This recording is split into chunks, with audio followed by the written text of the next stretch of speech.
Hi every one. നമ്മുടെ കഴിഞ്ഞ ക്ലാസ്സിൽ മാനേജറിയൽ ഇക്കണോമിക്സിൻ്റെ ഫസ്റ്റ് ക്ലാസ്സിൽ നമ്മൾ എന്താണ് സിലബസ് എന്ന് പറഞ്ഞു. മാനേജറിയൽ ഇക്കണോമിക്സ് എന്ന് പറയുന്നത് BBA സ്റ്റുഡൻസിനെ സംബന്ധിച്ച് അവരുടെ ഫസ്റ്റ് സെമസ്റ്ററിൽ വരുന്ന ഒരു കോംപ്ലിമെൻ്ററി പേപ്പറാണ്. ദെൻ അതിൻ്റെ സിലബസ് നമ്മൾ ഡീറ്റെയിൽ ആയി ഡിസ്കസ് ചെയ്തു. 5 മൊഡ്യൂളുകളായിട്ടാണ് സിലബസ് തന്നിട്ടുള്ളത്. അതിലെ ആദ്യത്തെ മൊഡ്യൂളിൽ നമ്മൾ എന്താ പഠിക്കാൻ പോണത്? Introduction to managerial economics. Managerial economics എന്ന് പറയുന്ന ആ ഒരു സ്ട്രീമിലേക്ക് അല്ലെങ്കിൽ ആ ഒരു ഡിസിപ്ലിനിലേക്കുള്ള ഇൻട്രൊഡക്ഷൻ ആണ് നമ്മുടെ ഫസ്റ്റ് മൊഡ്യൂൾ ഡീൽ ചെയ്യുന്നത്. സോ നമ്മുടെ കഴിഞ്ഞ ക്ലാസ്സിൽ നമ്മൾ ജസ്റ്റ് ഒരു ഇൻട്രൊഡക്ഷൻ പറഞ്ഞു അല്ലേ, എന്താണ് ഇക്കണോമിക്സ് എന്ന് പറഞ്ഞു, അല്ലെങ്കിൽ ആ ഒരു ടേം എങ്ങനെയാണ് ഡിറൈവ് ചെയ്തിട്ടുള്ളത്, അല്ലെങ്കിൽ അത് എന്തുകൊണ്ടാണ് സോഷ്യൽ സയൻസ് എന്ന് പറയുന്നത്, അല്ലെങ്കിൽ പൊളിറ്റിക്സിൻ്റെ ഒരു അണ്ടറിൽ വരുന്നത് എന്തുകൊണ്ടാണ്, അങ്ങനെയുള്ള കാര്യങ്ങളാണ് നമ്മുടെ ലാസ്റ്റ് ക്ലാസ്സിൽ നമ്മൾ ഡിസ്കസ് ചെയ്തത്. ദെൻ ഇന്നത്തെ ക്ലാസ്സിൽ നമ്മൾ പറയാൻ പോണത് ഡെഫിനിഷൻ ഓഫ് ഇക്കണോമിക്സ്. ഇക്കണോമിക്സിൻ്റെ ഡിഫറെൻറ്റ് ഡെഫിനിഷൻസ് ആണ്. Yes, there are several economics have defined economics in different ways. ഒരുപാട് ഇക്കണോമിസ്റ്റുകൾ, അതായത് ക്ലാസിക്കൽ ഇക്കണോമിസ്റ്റുകൾ ഉണ്ട്, മോഡേൺ ഇക്കണോമിസ്റ്റുകൾ ഉണ്ട്, നിയോ ക്ലാസിക്കൽ ഇക്കണോമിസ്റ്റുകൾ ഉണ്ട്, സോഷ്യൽ ഇക്കണോമിസ്റ്റുകൾ ഉണ്ട്, ഇങ്ങനെ ഒരുപാട് പേരുണ്ട്. ഓരോ ആളുകളും അല്ലെങ്കിൽ several economics they defined economics in different ways. ഓരോരുത്തരും ഓരോ രീതിയിൽ ഡിഫറെൻറ്റ് വേയിലാണ് ഇക്കണോമിക്സിനെ എന്ത് ചെയ്യുന്നത്, ഡിഫൈൻ ചെയ്തിട്ടുള്ളത്. ഇക്കണോമിക്സിന് അക്സെപ്റ്റബിൾ ആയിട്ടുള്ള, അതായത് എല്ലാ ഇക്കണോമിസ്റ്റുകൾക്കും അക്സെപ്റ്റബിൾ ആയിട്ടുള്ള രീതിയിൽ ഒരു ഡെഫിനിഷൻ ഇല്ല. ബ്രോഡ്ലി നമുക്ക് ഇക്കണോമിക്സിൻ്റെ ഡെഫിനിഷൻസിനെ 4ആയിട്ട് കാറ്റഗറൈസ് ചെയ്യാം. First one wealth definition, second one welfare definition, third one scarcity definition, then the last one, the fourth one growth definition. So നമ്മൾ ആദ്യം നോക്കാൻ പോകുന്നത് what is wealth definition. Wealth ഡെഫിനിഷന് പറയുന്ന മറ്റൊരു പേരാണ് ആദം സ്മിത്ത്സ് ഡെഫിനിഷൻ. അതുപോലെ തന്നെ പറയുന്ന വേറൊരു പേരാണ് ക്ലാസിക്കൽ ഡെഫിനിഷൻ. വെൽത്ത് ഡെഫിനിഷന് പറയുന്നതാണ് ആദം സ്മിത്ത്സ് ഡെഫിനിഷൻ. അതല്ലാന്നുണ്ടെങ്കിൽ ക്ലാസിക്കൽ ഡെഫിനിഷൻ കൂടി നമ്മൾ പറയും. Yes, actually the science of economics was born in 1776. 1776 നമ്മുടെ ഇക്കണോമിക്സ് എന്ന് പറയുന്ന ആ ഒരു ഡിസിപ്ലിൻ എമേർജ് ചെയ്തത് അല്ലെങ്കിൽ ബോൺ ചെയ്തത് എന്ന് നമ്മൾ പറയുന്നത്. കാരണം ആ ഒരു വർഷമാണ് ആദം സ്മിത്ത് അദ്ദേഹത്തിൻ്റെ ഫേമസ് വർക്ക് ആയിട്ടുള്ള an inquiry into the nature and cause of wealth of nation. അദ്ദേഹത്തിൻ്റെ ഏറ്റവും ഫേമസ് ആയിട്ടുള്ള ഒരു ബുക്കാണ് an inquiry into the nature and cause of wealth of nation. അദ്ദേഹം ആ ഒരു ബുക്ക് പബ്ലിഷ് ചെയ്യുന്നത് 1776. സോ ആ ഒരു ബുക്കിലാണ് അദ്ദേഹം ഇക്കണോമിക്സിനെ ഡിഫൈൻ ചെയ്തിട്ടുള്ളത്. അതുകൊണ്ട് 1776 the science of economics born ചെയ്തത് എന്ന് നമ്മൾ എന്ത് ചെയ്യുന്നു, വിശ്വസിക്കുന്നു. ദെൻ അതുകൊണ്ട് തന്നെ അദ്ദേഹത്തിനെയാണ് നമ്മൾ ഫാദർ ഓഫ് ഇക്കണോമിക്സ്, ഇക്കണോമിക്സിൻ്റെ ഫാദറായിട്ട് കൺസിഡർ ചെയ്യുന്നത് അദ്ദേഹത്തിനെയാണ്, ആദം സ്മിത്ത്. യെസ്, ഇനി എങ്ങനെയാണ് അദ്ദേഹം ഇക്കണോമിക്സിനെ ഡിഫൈൻ ചെയ്തിട്ടുള്ളത് എന്ന് നോക്കാം. He defined economics as the study of the nature and cause of wealth of nation. National വെൽത്തിൻ്റെ നേച്ചർ അല്ലെങ്കിൽ കോസ്, അതിനെക്കുറിച്ച് പഠിക്കുന്ന ഒരു ശാഖ അല്ലെങ്കിൽ ഒരു ഡിസിപ്ലിൻ ആണ് ഇക്കണോമിക്സ്. അങ്ങനെയാണ് അദ്ദേഹം ഇക്കണോമിക്സിനെ കണക്കാക്കുന്നത്. And according to him, economics is the study of wealth, how wealth is produced and distributed. കൂടുതലായിട്ടും അദ്ദേഹം ഫോക്കസ് ചെയ്യുന്നത് അല്ലെങ്കിൽ എംഫസൈസ് ചെയ്യുന്നത് വെൽത്ത് എന്നുള്ള ഒരു കോൺസെപ്റ്റിനെയാണ്. അതായത് വെൽത്ത് എങ്ങനെയാണ് പ്രൊഡ്യൂസ് ചെയ്യുന്നത് അല്ലെങ്കിൽ വെൽത്ത് എങ്ങനെയാണ് ഡിസ്ട്രിബ്യൂട്ട് ചെയ്യുന്നത്, അതിനെക്കുറിച്ച് പഠിക്കുന്ന ആ ഒരു ഡിസിപ്ലിനെയാണ് ഇക്കണോമിക്സ് എന്ന് പറയുന്നത്. That means economics is the study of nature and cause of national wealth, that means wealth of nation. So ഒന്നുകൂടി പറയാണ്, നമ്മുടെ ആദ്യത്തെ ഡെഫിനിഷനാണ് വെൽത്ത് ഡെഫിനിഷൻ. വെൽത്ത് ഡെഫിനിഷനെ പറയുന്ന മറ്റ് 2 പേരുകളാണ് Adam Smith's definition and classical definition. 1776 Adam Smith അദ്ദേഹത്തിൻ്റെ ഫേമസ് ബുക്കായിട്ടുള്ള an inquiry into the nature and cause of wealth of nation എന്ന് പറയുന്ന ആ ഒരു ബുക്ക് പബ്ലിഷ് ചെയ്യുന്നത്. ആ ഒരു ബുക്കിലൂടെയാണ് അദ്ദേഹം ഇക്കണോമിക്സിനെ ആദ്യമായിട്ട് ഡിഫൈൻ ചെയ്യുന്നത്. സോ അദ്ദേഹത്തിനെയാണ് നമ്മൾ ഇക്കണോമിക്സിൻ്റെ ഫാദർ ഓഫ് ഇക്കണോമിക്സ് ആയിട്ട് കൺസിഡർ ചെയ്യുന്നത്. അദ്ദേഹം കൂടുതലും ഫോക്കസ് ചെയ്യുന്നത് അല്ലെങ്കിൽ എംഫസൈസ് ചെയ്തിട്ടുള്ളത് വെൽത്ത് എന്നുള്ള ഒരു കോൺസെപ്റ്റിലാണ്. വെൽത്ത് എങ്ങനെയാണ് പ്രൊഡ്യൂസ് ചെയ്യുന്നത് അല്ലെങ്കിൽ വെൽത്ത് എങ്ങനെയാണ് ഡിസ്ട്രിബ്യൂട്ട് ചെയ്യുന്നത്, അങ്ങനെയുള്ള കാര്യങ്ങൾ തന്നെയാണ് അദ്ദേഹം എന്ത് ചെയ്തിട്ടുള്ളത്, എംഫസൈസ് ചെയ്തിട്ടുള്ളത്. സോ അതുകൊണ്ട് തന്നെ ഈ ഒരു ഡെഫിനിഷൻ, ഈ ഒരു വെൽത്ത് ഡെഫിനിഷൻ, അതിന് ഒരുപാട് ക്രിറ്റിസിസംസ് എന്ത് ചെയ്യേണ്ടി വന്നു, കേൾക്കേണ്ടി വന്നു. ആ ക്രിറ്റിസിസംസിൽ ഹൈലൈറ്റ് ചെയ്തിട്ടുള്ള കുറച്ച് പോയിന്റ്സ് എന്ന് പറയുന്നത്, too much emphasize on wealth, അതായത് കൂടുതലും അദ്ദേഹം ഫോക്കസ് ചെയ്യുന്നത് വെൽത്തിനെയാണ്. ബട്ട് വെൽത്ത് എന്നുള്ള ഒരു കോൺസെപ്റ്റിന് അതിന് കൊടുത്തിട്ടുള്ള മീനിങ് എന്ന് പറയുന്നത് വളരെ റെസ്ട്രിക്റ്റഡ് ആയിപ്പോയി. അവിടെ ഹ്യൂമൻ ഫീലിങ്സിനെ ഒന്നും കൺസിഡർ ചെയ്തിട്ടില്ല, അല്ലെങ്കിൽ ഹ്യൂമൻ വെൽഫെയറിനെ കുറിച്ച് മെൻഷൻ ചെയ്തിട്ടില്ല, ഇക്കണോമിക്സ് പ്രോബ്ലംസിനെ കുറിച്ചിട്ട് സൈലന്റ് ആയിരുന്നു. ഇങ്ങനെ ഒരുപാട് ക്രിറ്റിസിസംസ് ആ ഒരു വെൽത്ത് ഡെഫിനിഷന് കേൾക്കേണ്ടി വന്നു, അല്ലെങ്കിൽ ഫേസ് ചെയ്യേണ്ടി വന്നു. അതായത് വെൽത്തിനെയാണ് കൂടുതൽ എംഫസൈസ് ചെയ്യുന്നത്, വെൽത്തിന് കൊടുത്തിട്ടുള്ള ഒരു മീനിങ് അത് വളരെ റെസ്ട്രിക്റ്റഡ് ആണ്, ദെൻ ഹ്യൂമൻ ഫീലിങ്സിനെ കൺസിഡർ ചെയ്യുന്നില്ല, ഹ്യൂമൻ വെൽഫെയറിനെ കൺസിഡർ ചെയ്യുന്നില്ല, ഇക്കണോമിക് പ്രോബ്ലംസ് ഒന്നും ഡീൽ ചെയ്യുന്നില്ല. ഇങ്ങനെ ഒരുപാട് ക്രിറ്റിസിസംസ് വെൽത്ത് ഡെഫിനിഷൻ ഫേസ് ചെയ്തു. അതേ തുടർന്നിട്ടാണ് ദ സെക്കൻഡ് വൺ, നമ്മുടെ രണ്ടാമത്തെ ഡെഫിനിഷൻ വെൽഫെയർ ഡെഫിനിഷൻ വന്നിട്ടുള്ളത്. വെൽഫെയർ ഡെഫിനിഷന് പറയുന്ന മറ്റു രണ്ട് പേരുകളാണ് marshals definition or neo classical definition. The great Economist Alfred marshal, അദ്ദേഹമാണ് പ്രിൻസിപ്പിൾസ് ഓഫ് ഇക്കണോമിക്സ് എന്ന് പറഞ്ഞ അദ്ദേഹത്തിന്റെ ബുക്കിലൂടെ 1890കളിൽ പബ്ലിഷ് ചെയ്തിട്ടുള്ള പ്രിൻസിപ്പിൾസ് ഓഫ് ഇക്കണോമിക്സ് എന്ന് പറയുന്ന അദ്ദേഹത്തിന്റെ ആ ഒരു ബുക്കിലൂടെയാണ് അദ്ദേഹം ഇക്കണോമിക്സിനെ ഡിഫൈൻ ചെയ്തിട്ടുള്ളത്. ആ ഒരു ഡെഫിനിഷനെയാണ് നമ്മൾ നിയോ ക്ലാസിക്കൽ ഡെഫിനിഷൻ അല്ലെങ്കിൽ വെൽഫെയർ ഡെഫിനിഷൻ എന്ന് പറയുന്നത്. ഇവിടെ നമ്മൾ കണ്ടു നമ്മുടെ ആദ്യത്തെ ഡെഫിനിഷൻ, അതായത് വെൽത്ത് ഡെഫിനിഷൻ അല്ലെങ്കിൽ ആഡം സ്മിത്ത്സ് ഡെഫിനിഷനിൽ നമ്മൾ എംഫസൈസ് ചെയ്തിട്ടുള്ളത് അല്ലെങ്കിൽ ഫോക്കസ് ചെയ്തിരുന്നത് വെൽത്തിനെയായിരുന്നു. ബട്ട് ഇവിടെ ആൽഫ്രഡ് മാർഷൽ അദ്ദേഹം വെൽത്തിൽ നിന്ന് ആ ഒരു എംഫസൈസ് അല്ലെങ്കിൽ ആ ഒരു ഫോക്കസ് ഹ്യൂമൻ വെൽഫെയറിലോട്ട് ഷിഫ്റ്റ് ചെയ്തു. സോ വെൽഫെയർ ഡെഫിനിഷൻ എംഫസൈസ് ചെയ്യുന്നത് അല്ലെങ്കിൽ വെൽഫെയർ ഡെഫിനിഷൻ ഫോക്കസ് ചെയ്യുന്നത് ഹ്യൂമൻ വെൽഫെയറിനെയാണ്. വെൽത്തിനേക്കാൾ അദ്ദേഹം പ്രാധാന്യം കൊടുത്തിട്ടുള്ളത് ഹ്യൂമൻ വെൽഫെയറിനെയാണ്. സോ അദ്ദേഹത്തിന്റെ ഡെഫിനിഷൻ എങ്ങനെയാണെന്നുണ്ടെങ്കിൽ, ഇക്കണോമിക്സ് എന്ന് പറഞ്ഞിട്ടുണ്ടെങ്കിൽ it is A study of mankind in the ordinary business of life. It examines that part of individual and social action which is most closely connected with the attainment and with the use of material requisites for well-being.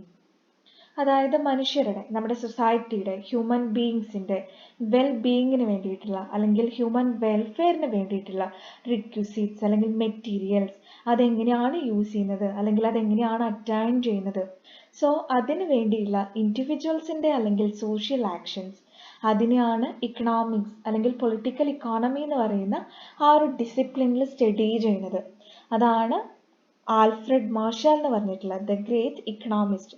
അദ്ദേഹം അങ്ങനെയാണ് ഇക്കണോമിക്സിനെ define ചെയ്തിട്ടുള്ളത്. വെൽത്തിനെയല്ല, human വെൽഫെയറിനെയാണ് അദ്ദേഹം എന്ത് ചെയ്തിട്ടുള്ളത്, focus ചെയ്തിട്ടുള്ളത്. നമ്മുടെ സൊസൈറ്റിയുടെ human ബീയിങ്സിന്റെ വെൽബീയിങ്ങിന് വേണ്ടി അല്ലെങ്കിൽ വെൽഫെയറിന് വേണ്ടി അതിന് എന്തൊക്കെ മെറ്റീരിയൽസ് ആവശ്യമാണ്, അല്ലെങ്കിൽ അത്തരം മെറ്റീരിയൽസ് എങ്ങനെ നമ്മൾ യൂസ് ചെയ്യുന്നു, അതിലോട്ട് എങ്ങനെയാണ് അത് അറ്റൈൻ ചെയ്യുന്നത്, എങ്ങനെയാണ്, അങ്ങനെയുള്ള കാര്യങ്ങളാണ് അദ്ദേഹം ഈ ഒരു വെൽഫെയർ ഡെഫിനിഷനിലൂടെ പറഞ്ഞിട്ടുള്ളത്. യെസ്, ബട്ട് ഈ ഒരു വെൽഫെയർ ഡെഫിനിഷനും അതായത് പ്രൈമറി ഇമ്പോർട്ടൻസ് കൊടുത്തിട്ടുള്ളത് നമ്മുടെ ഹ്യൂമൻ ബീയിങ്സിനാണ്, സെക്കൻഡറി ഇമ്പോർട്ടൻസ് അവിടെ വെൽത്തിനുള്ളൂ. പക്ഷേ എന്നാൽ കൂടി ഈ ഒരു ഡെഫിനിഷനും എന്ത് ചെയ്തു, ക്രിട്ടിസൈസ് ചെയ്യപ്പെട്ടു. ഇത്തരത്തിൽ ക്രിട്ടിസൈസ് ചെയ്യാൻ കാരണം എന്ന് പറഞ്ഞിട്ടുണ്ടെങ്കിൽ, വെൽഫെയർ എന്ന് പറയുമ്പോൾ അവിടെ ഒരുപാട് വാല്യുബിൾ സർവീസസ് ഉണ്ട്. For example teachers, lawyers, singers, അങ്ങനെ ഒരുപാട് പേര് അവർ ചെയ്യുന്നതെല്ലാം സർവീസസ് ആണ്, അല്ലെങ്കിൽ അവരുടെയൊക്കെ ആ ഒരു വാല്യുബിൾ സർവീസസ് അതിനെ നമ്മൾ എങ്ങനെ മെഷർ ചെയ്യും, വെൽഫെയേഴ്സിനെ എങ്ങനെയാണ് അല്ലെങ്കിൽ സർവീസസിനെ നമ്മൾ എങ്ങനെയാണ് മെഷർ ചെയ്യുക, അത് വളരെ ഡിഫിക്കൾട്ടാണ് മെഷർ ചെയ്യുക. വെൽഫെയർ എന്നുള്ള ഒരു ടേമിനെ മെഷർ ചെയ്യുക അല്ലെങ്കിൽ ഒരു മോണിറ്ററി ടേംസിൽ കണക്കാക്കുക എന്നുള്ളത് വളരെ ഡിഫിക്കൾട്ടാണ്. So welfare cannot be measured correctly. Welfare കൃത്യമായിട്ട് നമുക്ക് മെഷർ ചെയ്യാൻ പറ്റില്ല. അതായിരുന്നു ഈ ഒരു വെൽഫെയർ ഡെഫിനിഷൻ കേൾക്കേണ്ടി വന്നിട്ടുള്ള the most important criticism. So ഈ ഒരു വെൽഫെയർ ഡെഫിനിഷന് ശേഷം ദ തേർഡ് ഡെഫിനിഷൻ, ആദ്യം വെൽത്ത് ഡെഫിനിഷൻ വന്നു, അതിനൊരുപാട് ക്രിറ്റിസിസംസ് ഫേസ് ചെയ്തു. ദെൻ വെൽഫെയർ ഡെഫിനിഷൻ വന്നു, അതും ഒരുപാട് ക്രിട്ടിസൈസ് ചെയ്യപ്പെട്ടു. ദെൻ മൂന്നാമതാണ് സ്കേഴ്സിറ്റി ഡെഫിനിഷൻ. അതല്ലാന്നുണ്ടെങ്കിൽ റാബിൻസ് ഡെഫിനിഷൻ വന്നിട്ടുള്ളത്. സ്കേഴ്സിറ്റി ഡെഫിനിഷൻ എന്ന് പറയുന്നത് ഇൻട്രൊഡ്യൂസ് ചെയ്തിട്ടുള്ളത്, അല്ലെങ്കിൽ ആ ഒരു കോൺസെപ്റ്റ് ഇൻട്രൊഡ്യൂസ് ചെയ്തിട്ടുള്ളത് ലേണൽ റോബിൻസ് ആണ്. അദ്ദേഹം ഒരു ഇക്കണോമിസ്റ്റ് ആണ്. 1932 1932 പബ്ലിഷ് ചെയ്തിട്ടുള്ള the nature and significance of economic science എന്ന് പറയുന്ന അദ്ദേഹത്തിൻ്റെ ഒരു ബുക്കിലാണ്, അദ്ദേഹത്തിൻ്റെ ഒരു വർക്കിലാണ് അദ്ദേഹം ഇക്കണോമിക്സിനെ ഡിഫൈൻ ചെയ്തിട്ടുള്ളത്. ആ ഒരു ഡെഫിനിഷനെയാണ് നമ്മൾ സ്കേഴ്സിറ്റി ഡെഫിനിഷൻ അല്ലെങ്കിൽ റോബിൻസ് ഡെഫിനിഷൻ എന്ന് പറയുന്നത്. According to Robbins, economics is the science which studies human behavior as a relationship between ends and cause, means which have alternative uses. അദ്ദേഹത്തെ സംബന്ധിച്ച്, അതായത് റോബിൻസ് ഇങ്ങനെയാണ് ഇക്കണോമിക്സിനെ ഡിഫൈൻ ചെയ്തിട്ടുള്ളത്. ഇക്കണോമിക്സ് എന്ന് പറയുന്നത് ഒരു സയൻസ് ആണ്. അതെന്താ സ്റ്റഡി ചെയ്യുന്നത്? ഹ്യൂമൻ ബിഹേവിയർ, നമ്മുടെ മനുഷ്യ സ്വഭാവത്തിനെയാണ് അവിടെ പഠിക്കുന്നത്. അതായത് എൻസും കോസും. എൻസ് മീൻസ് അദ്ദേഹം ഇവിടെ എൻസ് എന്നുള്ളതുകൊണ്ട് ഉദ്ദേശിക്കുന്നത് ഹ്യൂമൻ വെൽഫെയർ ആണ്. സ്കേഴ്സ് മീൻസ് റിസോഴ്സസ്, എങ്ങനെയാണ് ഹ്യൂമൻ വെൽഫെയറിന് വേണ്ടിയിട്ട് റിസോഴ്സസ് യൂസ് ചെയ്യുന്നത്, അല്ലെങ്കിൽ റിസോഴ്സസും ഹ്യൂമൻ വെൽഫെയറും തമ്മിലുള്ള റിലേഷൻഷിപ്പ് എങ്ങനെയാണ്, അല്ലെങ്കിൽ ഹ്യൂമൻ ബിഹേവിയറിനെ പഠിക്കുന്ന ആ ഒരു ഡിസിപ്ലിനാണ് ഇക്കണോമിക്സ് എന്നാണ് റോബിൻസ് പറഞ്ഞിട്ടുള്ളത്. ഈ ഒരു സ്കേഴ്സിറ്റി ഡെഫിനിഷനെ നമ്മൾ ഡീറ്റെയിൽ ആയി നോക്കുമ്പോൾ അതിൽ വരുന്ന 4 ഇമ്പോർട്ടൻ്റ് അല്ലെങ്കിൽ 4 ഫണ്ടമെൻ്റൽ ക്യാരക്ടറിസ്റ്റിക്സ് ആണ് ഇവിടെ പറഞ്ഞിട്ടുള്ളത്, നമ്മളിവിടെ പോയിന്റ് ഔട്ട് ചെയ്തിട്ടുള്ളത്. അതിൽ ഫസ്റ്റ് വൺ, അൺലിമിറ്റഡ് വാണ്ട്സ്. നമുക്കറിയാം നമ്മളെല്ലാവരും മനുഷ്യന്മാരാണ്. നമ്മൾ ഹ്യൂമൻ ബീയിങ്സിൻ്റെ വാണ്ട്സ് എന്ന് പറയുന്നത്, നമ്മുടെ ആവശ്യങ്ങൾ എന്താ, ഇങ്ങനെ അൺലിമിറ്റഡ് ആണ്, ബൗണ്ട്ലെസ് ആണ്, അതിനൊരു അവസാനമില്ല. ഇപ്പം നമ്മൾ പറയുകയാണ് എനിക്കൊരു ഷൂ വാങ്ങണം, ഷൂ വാങ്ങിക്കഴിഞ്ഞാൽ അടുത്തൊരു ആഗ്രഹം വരും, അല്ലെങ്കിൽ അടുത്തൊരു ആവശ്യം വരികയാണ്, എമർജ് ചെയ്യാണ്, ഒരു ഡ്രസ്സ് വാങ്ങണം, ഡ്രസ്സ് വാങ്ങിക്കഴിഞ്ഞാൽ ഒരു ഫോൺ വാങ്ങണം. അങ്ങനെ നമ്മുടെ വാണ്ട്സ്, നമ്മുടെ ആവശ്യങ്ങളുടെ ലിസ്റ്റ് ഇങ്ങനെ നീണ്ടു പോവുകയാണ്. അതായത് അൺലിമിറ്റഡ് ആയിട്ട്, ബൗണ്ട്ലെസ് ആയിട്ട് പോവുകയാണ്. സോ ഈ സ്കേഴ്സിറ്റി ഡെഫിനിഷനിലും പറയുന്നത് അങ്ങനെയാണ്, ഹ്യൂമൻ വാണ്ട്സ് ആർ അൺലിമിറ്റഡ്. നമ്മുടെ വാണ്ട്സ്, നമ്മുടെ ആവശ്യങ്ങൾ എന്ന് പറയുന്നത് അൺലിമിറ്റഡ് ആണ്, ബൗണ്ട്ലെസ് ആണ്, അതിനൊരു അവസാനമില്ല. ഈ ഹ്യൂമൻ വാണ്ട്സിനെയാണ് റോബിൻസ് എൻസ് എന്ന് പറയുന്ന ഒരു ടേമിലൂടെ ഇവിടെ മീൻ ചെയ്തിട്ടുള്ളത്. ദെൻ ദ സെക്കൻഡ് ക്യാരക്ടറിസ്റ്റിക്സ് പറയുന്നത് scarcity of means. Scarcity of means എന്ന് അദ്ദേഹം ഉദ്ദേശിച്ചിട്ടുള്ളത് ലിമിറ്റഡ് റിസോഴ്സസ്. നമ്മുടെ ഹ്യൂമൻ ബീയിങ്സിൻ്റെ ആവശ്യങ്ങൾ ഇങ്ങനെ എൻഡ്ലെസ് ആയിട്ട്, അതായത് ബൗണ്ട്ലെസ് ആയിട്ട് പോയിക്കൊണ്ടിരിക്കുകയാണ്. പക്ഷേ നമുക്ക് അതിനുള്ള മണി അല്ലെങ്കിൽ ടൈം അല്ലെങ്കിൽ മറ്റ് റിസോഴ്സസ് പ്രോപ്പറായിട്ടുണ്ടോ? ഇല്ല. നമ്മുടെ ഹ്യൂമൻ വാണ്ട്സിനെ സാറ്റിസ്ഫൈ ചെയ്യാൻ വേണ്ട അത്രയും റിസോഴ്സസ് നമ്മുടെ കയ്യിലില്ല. അതുകൊണ്ട് തന്നെ റിസോഴ്സസ് എന്ന് പറയുന്നത് എപ്പോഴും ലിമിറ്റഡ് ആണ്, സ്കേഴ്സ് ആണ്, അതായത് ദൗർലഭമാണ്. ദെൻ ദ തേർഡ് ക്യാരക്ടറിസ്റ്റിക്സ് പറയുന്നത് ഓൾട്ടർനേറ്റ് യൂസ് ഓഫ് സ്കേഴ്സ്. അതായത് നമ്മുടെ മുന്നിലുള്ള റിസോഴ്സസ്, ഒരുപാട് റിസോഴ്സസ് നമ്മുടെ മുന്നിൽ അവൈലബിൾ ആണ്. ആ റിസോഴ്സസ് എല്ലാം സ്കേഴ്സ് ആണ് എന്ന് നമ്മൾ ഓൾറെഡി പറഞ്ഞു, അതായത് ലിമിറ്റഡ് ആണ്. അതുപോലെ തന്നെ അതിൻ്റെ ഇടയിൽ ഒരു ചോയ്സ് നടത്തുന്നത് നമ്മളാണ്, അത് ഏത് യൂസ് ചെയ്യണം അല്ലെങ്കിൽ ഏത് പിക്ക് ചെയ്യണം എന്നുള്ളത്. ഇപ്പോൾ ഫോർ എക്സാമ്പിൾ, നമ്മളിപ്പോൾ നമ്മുടെ BBA സ്റ്റുഡൻസ് ആണ് നിങ്ങളല്ലേ. BBA നിങ്ങൾ +2 കഴിഞ്ഞപ്പോൾ നിങ്ങളുടെ മുന്നിൽ ഒരുപാട് ഓൾട്ടർനേറ്റീവ്സ് അവൈലബിൾ ആണ്, കുറച്ചധികം ഓപ്ഷൻസ് നിങ്ങളുടെ മുന്നിലുണ്ട്. BCom ചൂസ് ചെയ്യണോ, BBA ചൂസ് ചെയ്യണോ, അല്ലെങ്കിൽ മറ്റ് പ്രൊഫഷണൽ കോഴ്സ് ചൂസ് ചെയ്യണോ, ഇങ്ങനെ ഒരുപാട് ഓപ്ഷൻസ് നിങ്ങളുടെ മുന്നിലുണ്ട്, ഒരുപാട് ഓൾട്ടർനേറ്റീവ്സ് നിങ്ങളുടെ മുന്നിലുണ്ടായിരുന്നു. പക്ഷേ നിങ്ങൾ ഓപ്റ്റ് ചെയ്തത് ഏതാണ്? BBA ആണ്. ദാറ്റ് മീൻസ് നിങ്ങളുടെ ചോയ്സ് ആണത്. അത് തന്നെയാണ് ഇവിടെയും പറയുന്നത്, നമ്മുടെ ആവശ്യങ്ങൾ അൺലിമിറ്റഡ് ആണ്, പക്ഷേ നമ്മുടെ മുന്നിലുള്ള റിസോഴ്സസ് ലിമിറ്റഡ് ആണ്. ആ ലിമിറ്റഡ് ആയിട്ടുള്ള റിസോഴ്സസ് എന്ന് പറയുന്നത് ഓൾട്ടർനേറ്റ് കൂടിയാണ്. അതായത് ഇത് വേണ്ടെങ്കിൽ വേറൊന്ന്, അതായത് BCom വേണ്ടെങ്കിൽ BBA, അല്ലെങ്കിൽ BBA വേണ്ടെങ്കിൽ വേറൊരു കോഴ്സ്, അത്തരത്തിലൊരു ചോയ്സ് എന്ന് പറയുന്നത് നമ്മുടേതാണ്. Then the last one, the economic problem. അതായത് നമ്മൾ പറഞ്ഞു നമ്മുടെ വാണ്ട്സ് അൺലിമിറ്റഡ് ആണ്, നമ്മുടെ റിസോഴ്സസ് എന്ന് പറയുന്നത് സ്കേഴ്സ് ആണ്, നമുക്ക് ആവശ്യത്തിന് റിസോഴ്സസ് ഇല്ല, അല്ലെങ്കിൽ ആ റിസോഴ്സസിന് ഓൾട്ടർനേറ്റ് യൂസസ് ഉണ്ട്. സോ അത്തരം ഒരു സിറ്റുവേഷനിൽ നമ്മുടെ ആവശ്യങ്ങളെ മുഴുവനായിട്ടും സാറ്റിസ്ഫൈ ചെയ്യാൻ റിസോഴ്സസ് കിട്ടുന്നില്ല എന്നുണ്ടെങ്കിൽ അവിടെ ഇക്കണോമിക് പ്രോബ്ലംസ് അറൈസ് ചെയ്യും. അതുകൊണ്ട് തന്നെ നമ്മുടെ ആവശ്യങ്ങളെ, നമ്മുടെ ഹ്യൂമൻ ബീയിങ്സിൻ്റെ അല്ലെങ്കിൽ ഹ്യൂമൻ വാണ്ട്സിനെ നമ്മൾ എന്ത് ചെയ്യണം? Order of urgency. നമുക്ക് ഒരുപാട് കാര്യങ്ങൾ വേണമെന്നുണ്ടെങ്കിൽ, ഫോൺ വേണം, ഡ്രസ്സ് വേണം, ഷൂ വേണം, അങ്ങനെ ഒരുപാട് കാര്യങ്ങൾ വേണമെന്നുണ്ടെങ്കിൽ നമ്മൾ എന്ത് ചെയ്യും? അർജൻസിയുടെ അടിസ്ഥാനത്തിൽ ഏറ്റവും ആദ്യം വേണ്ടത് ഏതാണോ അത് നമ്മൾ പിക്ക് ചെയ്യും, ഇല്ലേ? സോ നമ്മുടെ ഹ്യൂമൻ വാണ്ട്സിനെ നമ്മൾ അത്തരത്തിൽ അറേഞ്ച് ചെയ്യും. അപ്പോൾ ഇത്രയും അധികം കാര്യങ്ങൾ, അതായത് സ്കേഴ്സിറ്റി ഡെഫിനിഷൻ ഇത്രയും അധികം കാര്യങ്ങൾ ഡീൽ ചെയ്യുന്നുണ്ട്. റോബിൻസ് ആണ് സ്കേഴ്സിറ്റി ഡെഫിനിഷൻ എന്ത് ചെയ്തിട്ടുള്ളത്, കൊണ്ടുവന്നിട്ടുള്ളത്. Lionel Robbins 1932 1932 the nature and significance of economic science എന്ന് പറയുന്ന അദ്ദേഹത്തിന്റെ ഒരു പുസ്തകത്തിലൂടെയാണ് അദ്ദേഹം ഇക്കണോമിക്സിനെ ഡിഫൈൻ ചെയ്തിട്ടുള്ളത്. ഹ്യൂമൻ വാണ്ട്സ് എന്ന് പറയുന്നത് അൺലിമിറ്റഡ് ആണ്, റിസോഴ്സസ് എല്ലാം ലിമിറ്റഡ് ആണ്.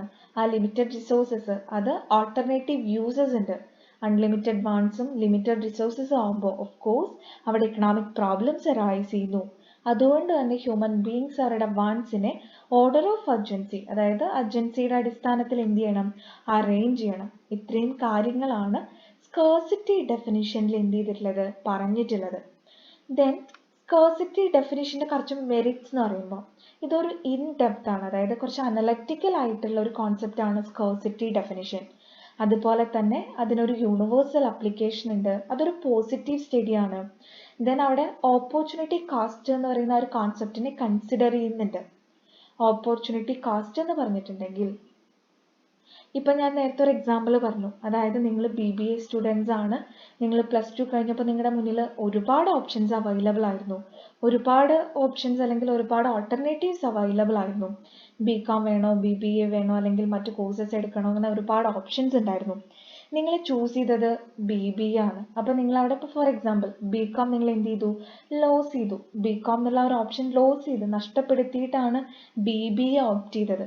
സോ BCom നഷ്ടപ്പെടുത്തി അല്ലെങ്കിൽ അതിൻ്റെ ഒരു ബെനിഫിറ്റ് ലോസ് ചെയ്തു. സോ അതിനെയാണ് നമ്മൾ ഓപ്പർച്യൂണിറ്റി കാസ്റ്റ് എന്ന് പറയുന്നത്. അപ്പോൾ സ്കേഴ്സിറ്റി ഡെഫിനിഷൻ അത് അനലിറ്റിക്കൽ ആണ്, അതിനൊരു യൂണിവേഴ്സൽ അപ്ലിക്കേഷൻ ഉണ്ട്, അതൊരു പോസിറ്റീവ് സ്റ്റഡി ആണ്. അതുപോലെ തന്നെ അത് ഓപ്പർച്യൂണിറ്റി കാസ്റ്റ് എന്ത് ചെയ്യുന്നുണ്ട്, കൺസിഡർ ചെയ്യുന്നുണ്ട്. ദെൻ ഈ ഒരു സ്കേഴ്സിറ്റി ഡെഫിനിഷനും അതിനും എന്ത് ചെയ്യേണ്ടി വന്നു, ഒരുപാട് ക്രിറ്റിസിസംസ്, അതും ഒരുപാട് ക്രിട്ടിസൈസ് ചെയ്യപ്പെട്ടു, വിമർശിക്കപ്പെട്ടു. സ്കേഴ്സിറ്റി ഡെഫിനിഷൻസിൽ കുറച്ച് ഏരിയാസ് എല്ലാം വളരെ നാരോ ആണ്, അതായത് വളരെ ലിമിറ്റഡ് ആണ്. പക്ഷേ ചില ഏരിയാസ് ടു വൈഡ് ആണ്, അത് ഒരുപാട് രീതിയിൽ വൈഡായിട്ട് നമ്മൾ അതിനെ കണ്ടിട്ടുണ്ട്. ദെൻ ഒരിക്കലും ഈ ഒരു സ്കേഴ്സിറ്റി ഡെഫിനിഷൻ ഫ്രൂട്ട്ഫുൾ ആയിട്ട്, അതായത് കംപ്ലീറ്റ് ആയിട്ടൊന്നും പ്രൊവൈഡ് ചെയ്യുന്നില്ല. Only it offers only light, some insights മാത്രമേ തരുന്നുള്ളൂ. ദെൻ ഇവിടെ ഒരു മൈക്രോ അനാലിസിസ് ആണ്, അതായത് വളരെ ചെറിയ രീതിയിൽ നാരോ രീതിയിലുള്ള ഒരു അനാലിസിസ് ആണ് സ്കേഴ്സിറ്റി ഡെഫിനിഷനിൽ നടത്തിയിട്ടുള്ളത്. ഒരിക്കലും അത് നമ്മുടെ ഇക്കണോമിയുടെ ഒരു ഗ്രോത്തിനെ പറ്റിയിട്ട് അല്ലെങ്കിൽ ഗ്രോത്ത് ഡെവലപ്മെന്റ് എന്ന് പറയുന്ന ഒരു ആസ്പെക്ട്സ് കൺസിഡർ ചെയ്യുന്നില്ല. സോ ഇത്തരത്തിൽ ഒരുപാട് ക്രിറ്റിസിസംസ് സ്കേഴ്സിറ്റി ഡെഫിനിഷൻ എന്ത് ചെയ്തു, ഫേസ് ചെയ്തു. ദെൻ സ്കേഴ്സിറ്റി ഡെഫിനിഷനും ശേഷം ദ ലാസ്റ്റ് വൺ വന്ന് മോഡേൺ ഡെഫിനിഷൻ അല്ലെങ്കിൽ ഗ്രോത്ത് ഡെഫിനിഷൻ ആയിരുന്നു. അതായത് നമ്മുടെ ഡെഫിനിഷൻസിനെ നമ്മൾ ക്ലാസിഫൈ ചെയ്യുമ്പോൾ അതിൽ 4th കാറ്റഗറിയാണ് മോഡേൺ ഡെഫിനിഷൻ അല്ലെങ്കിൽ ഗ്രോത്ത് ഡെഫിനിഷൻ എന്ന് പറയുന്നത്. ഇവിടെ ഈ ഒരു മോഡേൺ ഡെഫിനിഷൻ അതിൻ്റെ ഒരു റെവല്യൂഷൻ എന്ന് പറയുന്നത് ലോർഡ് JM കെയ്ൻസ് അദ്ദേഹത്തിൻ്റെ ഒരു സ്റ്റഡി ആയിരുന്നു. ആ ഒരു ഗ്രോത്ത് ഡെഫിനിഷൻ അല്ലെങ്കിൽ മോഡേൺ ഡെഫിനിഷൻ എന്ന് പറയുന്ന ആ ഒരു പുതിയ കോൺസെപ്റ്റ് കൊണ്ടുവന്നത്. അദ്ദേഹം എങ്ങനെയാണ് ഇക്കണോമിക്സിനെ ഡിഫൈൻ ചെയ്യുന്നത് എന്നുണ്ടെങ്കിൽ, economics is the study of administration of scarce resources and the determinants of income and employment. നമ്മുടെ എംപ്ലോയ്മെൻറ്റും ഇൻകം അത് ഡിറ്റർമൈൻ ചെയ്യുന്ന ഫാക്ടേഴ്സ് ഏതൊക്കെയാണ്, അല്ലെങ്കിൽ നമ്മുടെ സ്കേഴ്സ് റിസോഴ്സസിനെ നമുക്ക് അതിനെ എങ്ങനെ അഡ്മിനിസ്റ്റർ ചെയ്യാം. സോ അത്തരത്തിലുള്ള കാര്യങ്ങളാണ് മോഡേൺ ഡെഫിനിഷൻ അല്ലെങ്കിൽ ഗ്രോത്ത് ഡെഫിനിഷനിലൂടെ ലോർഡ് JM കെയ്ൻസ് മുന്നോട്ട് വെച്ചത്. ഒരുപാട് ഇക്കണോമിസ്റ്റുകൾ മോഡേൺ ഡെഫിനിഷനിലേക്ക് കോൺട്രിബ്യൂട്ട് ചെയ്തിട്ടുണ്ട്.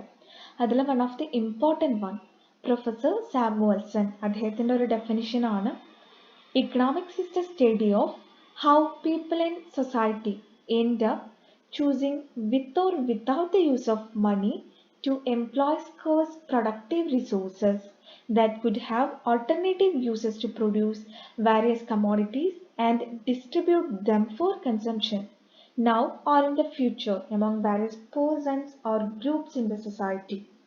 പ്രൊഫസർ സാമുവൽസൺ അദ്ദേഹം പറഞ്ഞിട്ടുള്ള ഒരു ഡെഫിനിഷനാണ് ഇക്കണോമിക്സ് എന്ന് പറയുന്നത് നമ്മുടെ സൊസൈറ്റി അല്ലെങ്കിൽ നമ്മുടെ ഹ്യൂമൻ ബീയിങ്സ് അവരെങ്ങനെയാണ് നമ്മുടെ പ്രൊഡക്റ്റീവ് റിസോഴ്സസിനെ, അതായത് സ്കേഴ്സ് പ്രൊഡക്റ്റീവ് റിസോഴ്സസിനെ യൂസ് ചെയ്യുന്നത് മറ്റ് പ്രൊഡക്റ്റുകൾ അല്ലെങ്കിൽ മറ്റ് കമ്മോഡിറ്റീസ് പ്രൊഡ്യൂസ് ചെയ്യാനും ആ പ്രൊഡ്യൂസ് ചെയ്തിട്ടുള്ള കമ്മോഡിറ്റീസ് ഡിസ്ട്രിബ്യൂട്ട് ചെയ്യാനും കൺസ്യൂം ചെയ്യാനും ഒക്കെ എങ്ങനെയാണ് നമ്മുടെ സ്കേഴ്സ് പ്രൊഡക്റ്റീവ് റിസോഴ്സസിനെ അവർ യൂസ് ചെയ്യുന്നത്. സോ അത്തരത്തിലൊരു സ്റ്റഡി അല്ലെങ്കിൽ ഈ സ്കേഴ്സ് പ്രൊഡക്റ്റീവ് റിസോഴ്സസിനെ ഫോക്കസ് ചെയ്തിട്ടുള്ള ഹ്യൂമൻ ബിഹേവിയേഴ്സ് അല്ലെങ്കിൽ നമ്മുടെ സൊസൈറ്റി അല്ലെങ്കിൽ പീപ്പിൾ അതിനെ എങ്ങനെ നോക്കിക്കാണുന്നു, എങ്ങനെ ചൂസ് ചെയ്യുന്നു, ആ ഒരു സ്റ്റഡിയാണ് ഇക്കണോമിക്സ് എന്നുള്ളതാണ് പ്രൊഫസർ സാമുവൽസൺ അദ്ദേഹം പറഞ്ഞിട്ടുള്ളത്. യെസ്, അപ്പം നമ്മുടെ ഇന്നത്തെ ക്ലാസ്സിൽ നമ്മൾ പറഞ്ഞിട്ടുള്ളത് ഇക്കണോമിക്സിൻ്റെ ഡെഫിനിഷൻ ആണ്. ഒരുപാട് ഇക്കണോമിസ്റ്റുകൾ പല രീതിയിൽ, അതായത് ഡിഫറെൻറ്റ് വേസിൽ ഇക്കണോമിക്സിനെ ഡിഫൈൻ ചെയ്തിട്ടുണ്ട്. ദെൻ ആ ഡെഫിനിഷൻസിനെല്ലാം നമ്മൾ 4 ആയിട്ടാണ് കാറ്റഗറൈസ് ചെയ്തിട്ടുള്ളത്. First one, wealth definition. Wealth ഡെഫിനിഷനിൽ ഫോക്കസ് ചെയ്യുന്നത് വെൽത്ത് എന്നുള്ള ഒരു കോൺസെപ്റ്റിനെയാണ്.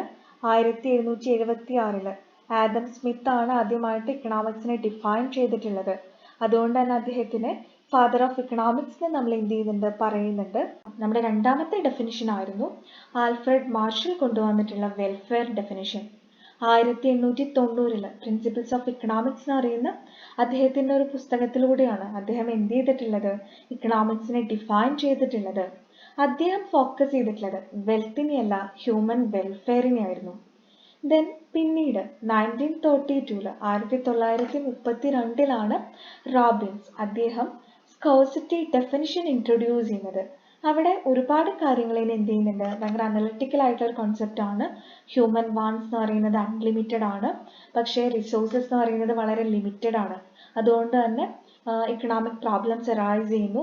സോ നമ്മൾ എന്ത് ചെയ്യണം, നമ്മുടെ വാൺസിനെ അതിൻ്റെ അർജൻസീസിനനുസരിച്ചിട്ട് ഓർഡർ ചെയ്യണം, അറേഞ്ച് ചെയ്യണം. അങ്ങനെയാണ് അദ്ദേഹം പറയുന്നത്. ഹ്യൂമൻ വാൺസും അതുപോലെ തന്നെ സ്കേഴ്സിറ്റി, അങ്ങനെയുള്ള കാര്യങ്ങൾ തന്നെയാണ് സ്കേഴ്സിറ്റി ഡെഫിനിഷനിൽ എന്ത് ചെയ്യുന്നത്, ഡീൽ ചെയ്യുന്നത്. ദെൻ സ്കേഴ്സിറ്റി ഡെഫിനിഷന് ശേഷം ലാസ്റ്റ് വൺ വന്നിട്ടുള്ളതാണ് മോഡേൺ ഡെഫിനിഷൻ അല്ലെങ്കിൽ ഗ്രാഫ് ഡെഫിനിഷൻ. ഈ ഒരു മോഡേൺ ഡെഫിനിഷനിൽ ലോർഡ് ജെയിംസ് കെയ്ൻസ് അതുപോലെ തന്നെ പ്രൊഫസർ സാമുവൽസൺ ഈ 2 പേരുടെ ഡെഫിനിഷൻസ് ആണ് നമ്മൾ ഡീൽ ചെയ്യുന്നത്. കെയ്ൻസ് പറയുന്നത് എന്താണ്, ഇക്കണോമിക്സ് എന്ന് പറഞ്ഞിട്ടുണ്ടെങ്കിൽ സ്കേഴ്സ് റിസോഴ്സസിൻ്റെ അഡ്മിനിസ്ട്രേഷൻ അതിനെക്കുറിച്ച് പഠിക്കുന്ന ഒരു ഡിസിപ്ലിൻ ആണ്. അതുപോലെ തന്നെ ഇൻകം ആൻഡ് എംപ്ലോയ്മെൻറ്റ് അതിൻ്റെ ഫാക്ടേഴ്സ് അല്ലെങ്കിൽ ഡിറ്റർമിനൻസിനെ കുറിച്ച് സ്റ്റഡി ചെയ്യുന്നതാണ്. ബട്ട് പ്രൊഫസർ സാമുവൽസൺ പറഞ്ഞിട്ടുള്ളത് നമ്മുടെ പ്രൊഡക്റ്റീവ് ആയിട്ടുള്ള റിസോഴ്സസിനെ അല്ലെങ്കിൽ സ്കേഴ്സ് പ്രൊഡക്റ്റീവ് റിസോഴ്സസിനെ എങ്ങനെയാണ് നമ്മുടെ സൊസൈറ്റി കൂടുതലായിട്ട് യൂസ് ചെയ്യുന്നത്, അല്ലെങ്കിൽ മറ്റ് കമ്മോഡിറ്റീസ് പ്രൊഡ്യൂസ് ചെയ്യാനും ആ പ്രൊഡ്യൂസ് ചെയ്തിട്ടുള്ള കമ്മോഡിറ്റീസ് ഡിസ്ട്രിബ്യൂട്ട് ചെയ്യാനും അല്ലെങ്കിൽ അതിൻ്റെ കൺസംഷനൊക്കെ വേണ്ടി എങ്ങനെയാണ് യൂസ് ചെയ്യുന്നത്, അതിനെക്കുറിച്ച് പഠിക്കുന്ന ഡിസിപ്ലിനാണ് ഇക്കണോമിക്സ് എന്നാണ് പ്രൊഫസർ സാമുവൽസൺ പറഞ്ഞിട്ടുള്ളത്. അപ്പോൾ നമ്മുടെ ഇന്നത്തെ ക്ലാസ്സിൽ നമ്മൾ കുറച്ചധികം കാര്യങ്ങൾ പറഞ്ഞു. 4 ഡെഫിനിഷൻസ് ആണ് one of the core area. So നിങ്ങൾ തീർച്ചയായും പഠിച്ചിരിക്കേണ്ട ഒരു ഏരിയ ആണ് ഡെഫിനിഷൻസ് ഓഫ് ഇക്കണോമിക്സ് എന്നുള്ളത്. 4 ആയിട്ടാണ് നമ്മൾ എന്ത് ചെയ്തിട്ടുള്ളത്, ക്ലാസിഫൈ ചെയ്തിട്ടുള്ളത്. ഓരോ ഡെഫിനിഷനിലും എന്താണ് എന്നുള്ളത് പഠിച്ചു വയ്ക്കാം. Okay, thank you.